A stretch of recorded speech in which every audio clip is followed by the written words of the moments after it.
If you look at Alter Ego's Google page, it's described as a game for those who want to analyze their personality, those with an interest in literature, philosophy, or psychology, and for those who are continuously searching for themselves. Hmm, is that right? Caramel, is it? Is it? You know what I think, Caramel? I think you may have left out some details there. Let me tell you what this game is really about. This is the story of a girl. She didn't cry a river around the whole world, but she did try to destroy it once, which, same difference. And I do absolutely love her when she smiles. But I'm getting ahead of myself. Let's meet the players, shall we? In one corner we had the brooding, ill-tempered, and sometimes murderous us. In the other corner we had the stone-cold, calculating, rule-making facade, the gatekeeper of society. And finally, there's the player. There's you. You don't know it yet, but your real role is to become the biggest simp. The game itself is simple. You start the game by walking down the hallway, immediately running into Ego Rex. Like a true politician with beef, he warns you about S, while also reminding you that you are dooming yourself if you do trust her. He also reminds you to always choose logic, which, joke's on you, Facade, because I'm an emotional mess. The Facade grants you entry by splitting his face open, which is the greatest magic trick I've seen so far in my life. You travel down the dark road once again, gathering ego through reading books. You get cheerful books to read, including titles such as No Longer Human, which is about a man led to ruin because of his guilt, The Moon Over the Mountain, which tells the story of a failed artist who lets his family freeze and starve, and Straight as the Gate, which is about a protagonist who abandons all worldly joy and disappears for his love. I don't know about you, but that just screams romance. True love, am I right? Right. How sweet. Romantic. After getting all of that serotonin from the readings, you now get the privilege to discover yourself. You'll move to the library, where S stares you down while grilling you with questions about yourself. And when I say S stares you down, I mean literally. S also has some opinions of her own, sometimes asking you what yours are. I like to call these scenes S's vent sessions. S has 99 problems, and the Facade is all of them.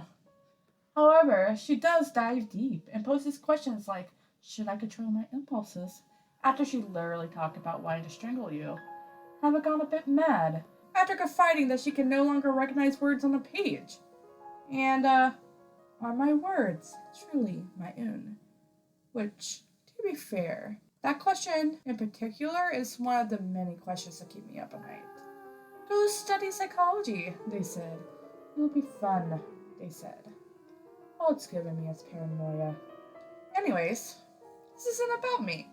By now, I'm sure you're asking, what does a simp have to do with alter ego, Emerald? Well, my impatient friend, I'm getting to that. Those deep dive questions S gave you, her little vent sessions? Yeah, those answers have consequences. Alter Ego has 3 endings, with the third true ending only being achievable by finishing the first 2. How do you get both endings? By becoming a simp for either S or Ego Rex. Simping for S means always choosing impulse, which apparently means just reassuring and responding kindly to her. S spirals into madness, convinces herself that she is the only thing that exists, and attempts to destroy the world. Which, you know what? Me too. That's a reasonable response. I get it, S. I get it. I'm a self-sabotager too. We all have our destroy the world moments, right? Right? King for Ego Rex means always choosing conformity, which involves telling S over and over how unappointed and unneeded she is. This causes us to think that she is not needed nor wanted, making her disappear. This is why no one likes you, Ego Rex. Screw you and your white marble walls. I don't want your congratulations. Put yourself away. Better. Now, where was I? Ah, yes. Endings. The true ending is achieving alter ego. Roll credits. It involves never choosing a side, always being ambiguous. The way you must answer is a verbal shrug at every question, leaving it up to S to decide for herself.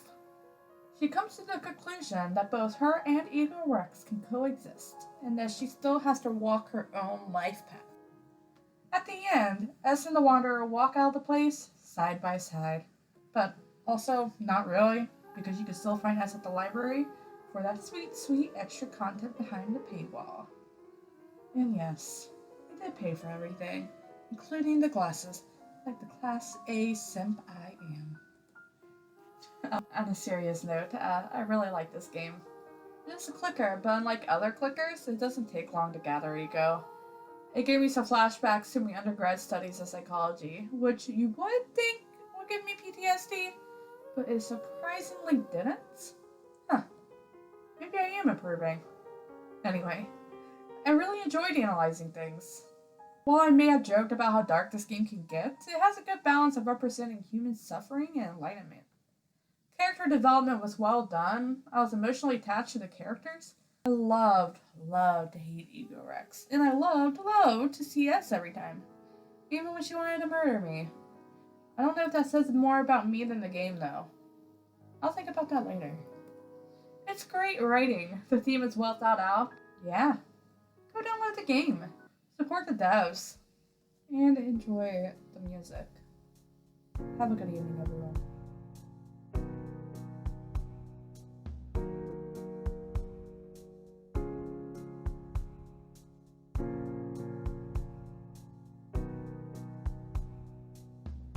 Listen to the silence, it touches my skin. Listen to the silence, it touches my skin. The sky, sunstar, sound of the earth turning. The sky, sunstar, sound of the earth turning.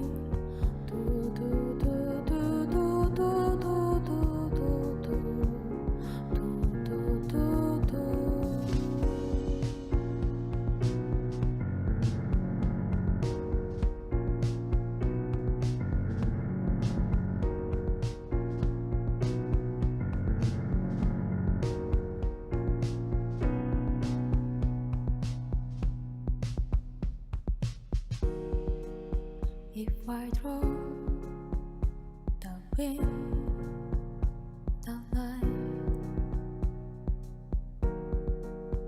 I will be what in glass. Hands extending from the ground can't reach me. Hands extending from the ground can't reach me. 'Cause I'm in far away. 'Cause I'm in far away.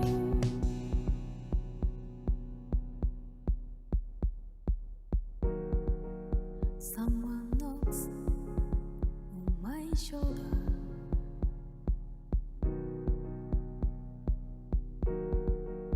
Open my eyes. There should have been blue sky. There should have been a heart.